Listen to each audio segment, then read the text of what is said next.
Hi und herzlich willkommen zu diesem Video. Heute schauen wir uns an, wie du Bestände in Xentral manuell einlagern, auslagern und umlagern kannst. Los geht's direkt in der Software. Als erstes werfen wir einen Blick auf einen Beispielartikel.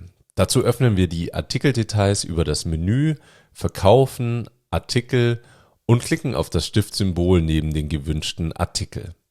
Um Bestände zu verwalten, ist es wichtig, dass der Artikel korrekt konfiguriert ist. Entscheidend ist, dass in den Artikeldetails die Option Lagerartikel aktiviert ist. Nur dann wird der Bestand dieses Artikels im Lager geführt und das Tab Lager erscheint. Dort siehst du den Bereich Lagerbestand. Diese Tabelle zeigt dir die aktuelle Menge des Artikels und auf welchen Lagerplätzen bzw. Regalen er sich befindet. Unterhalb der Tabelle findest du Kennzahlen zum Bestand. Wir konzentrieren uns heute auf die wichtigsten: Lagerbestand, verkaufbare und berechneter Bestand mit offenen Bestellungen. Der Lagerbestand ist die Summe aller physisch vorhandenen Einheiten dieses Artikels über alle Lagerorte hinweg. Der verkaufbare Bestand berechnet sich aus dem Lagerbestand abzüglich der Menge in offenen, noch nicht ausgelieferten Aufträgen. Er zeigt dir, wie viel du theoretisch noch verkaufen könntest. Der berechnete Bestand mit offenen Bestellungen addiert zum verkaufbaren Bestand die Mengen aus offenen Bestellungen beim Lieferanten hinzu.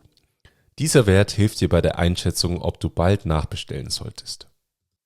Unterhalb der Kennzahlen siehst du weitere informative Bereiche: offene Reservierungen, offene Aufträge, die diesen Artikel enthalten, offene Produktionen und offene Bestellungen. Ganz unten befindet sich das Protokoll der letzten Lagerplatzbewegungen. Hier kannst du detailliert nachvollziehen, wie sich der Bestand durch Zugänge, Abgänge oder Umlagerungen verändert hat. Um den Bestand des Artikels jetzt anzupassen, scrollen wir nochmal nach oben. Direkt in der Lagerbestandstabelle kannst du über die Aktions-Icons schnell Bestände auf den vorhandenen Lagerplätzen ändern.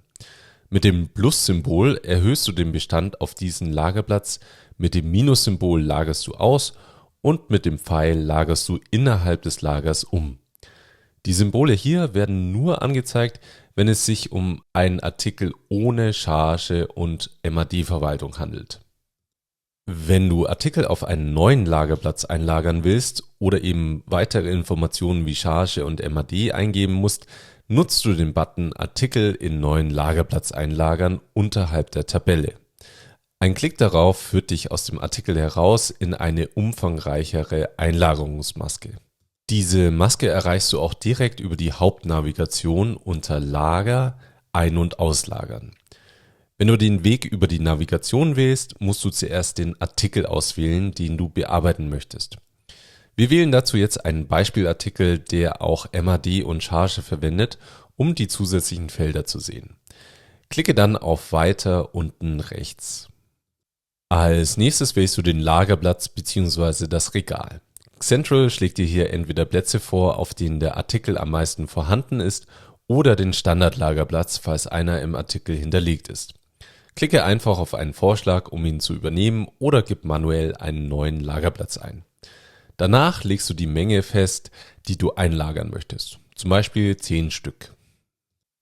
Da unser Artikel MAD und chargenpflichtig ist, müssen wir diese Informationen nun eingeben. Wähle das Mindesthaltbarkeitsdatum und gib eine Chargennummer ein. Die Felder darunter sind optional. Wenn du im Feld Grund etwas einträgst, erscheint dies später im Lagerbewegungsprotokoll für eine bessere Nachverfolgung. Mit einem Klick auf Weiter schließt du die Lagerbuchung ab. Der Artikel ist nun im gewählten Lagerplatz mit der angegebenen Menge, MAD und Charge verbucht. Analog zur Einlagerung funktionieren auch die Reiter Auslagern und Umlagern. Beim Auslagern entnimmst du Ware aus dem Lager und beim Umlagern verschiebst du Ware von einem Lagerplatz zu einem anderen. Du wählst den Artikel, die Menge, den Ursprungsplatz und den Zielplatz. Im Reiter Zwischenlager siehst du tagesaktuelle Buchungen, die über das Zwischenlager gelaufen sind. Das Zwischenlager ist ein temporärer Ort, zum Beispiel für Wareneingangsprüfungen, und wird in einem separaten Video genauer behandelt. Die Reiter Schnell auslagern und Schnell umlagern ermöglichen dir, Artikel schnell aus ihrem Standardlagerplatz aus- oder umzulagern, ohne viel Details angeben zu müssen. Praktisch für einfache Korrekturen oder interne Entnahmen. Zuletzt findest du im Reiter Letzte Bewegungen ein detailliertes Protokoll aller Lagerbuchungen über die Artikel. Das ist die gleiche Information, die du auch im Artikel unter dem Reiter Lager ganz unten findest. Hier jedoch über alle Artikel hinweg. Und das war schon ein kurzer Überblick über das manuelle Ein-, Aus- und Umlagern von Beständen in Xentral. Viel Erfolg beim Verwalten deiner Lagerbestände und bis zum nächsten Mal.